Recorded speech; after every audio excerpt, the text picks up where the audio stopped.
£3 at the door, our hearts pounding out of our chest. They found our hiding spot. Get down, shut up! We wait for the inevitable. Nothing. False alarm.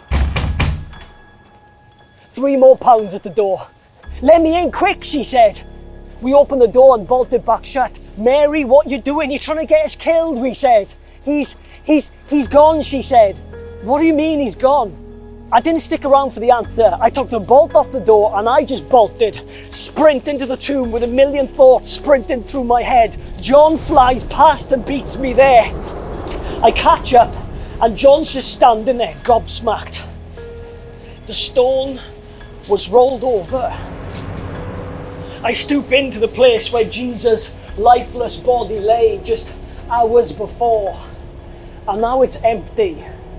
Bar the clothes he was buried in, folded up tidy. It was empty. We look at each other speechless. I mean, could it? Has he done the impossible? The R word? We couldn't even bring ourselves to say it. Or we just being played, I thought. Some kind of sick joke, some trap set by the Romans, rabbis, Pilate, take your pick. We didn't hang around long enough to find out. We legged it back to the hiding spot. The others opened the door and bolted it back shut. And that's just before it happened.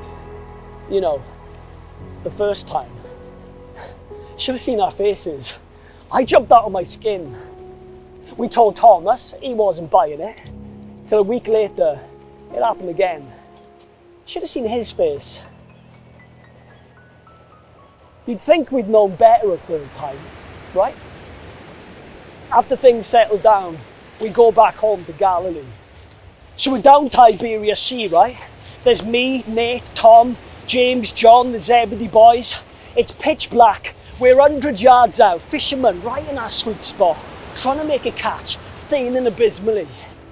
Anyway, day's breaking and this randomer is wandering the shore. Any luck, boys, he said.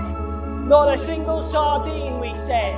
Try the other side of the boat, he said. So we cast our nets the other side of the boat, and what do you know? So many fish, not even Matt the Tax could count them. It's him, said John. Well, what are we doing faffing about with all this fish, I thought. I dive straight in, splash, head down, swim to shore. I get there, and he's lit up this barbie. How'd you get on with the catch? Any joy, he said. Bring him over here, plenty of room, he said. I look round and see the boys dragging out of the water what must have been the biggest catch I'd ever seen. Anyone for breakfast? He said. So there we were, stuffing our faces with fish sarnies, just staring at him. We knew it was him, but no one dared ask. After breakfast, he asked me if I loved him 3 times. Yes, Lord, I said, as it brought to mind the 3 times I flat out denied him. Look after my sheep, he said. You got it, Lord, I said. He had, you know, done the impossible, risen. One time he asked us who he said he was. You're the Christ, I said. The anointed one. The one we'd all been waiting for. The hand-picked rescuer. Still, I didn't see it coming. Not the way it played out. But it was always part of the plan. He came to bear our brokenness to his breaking point. From fully perfect to fully broken to 2 days later fully fixed, so we can be forever fixed in him.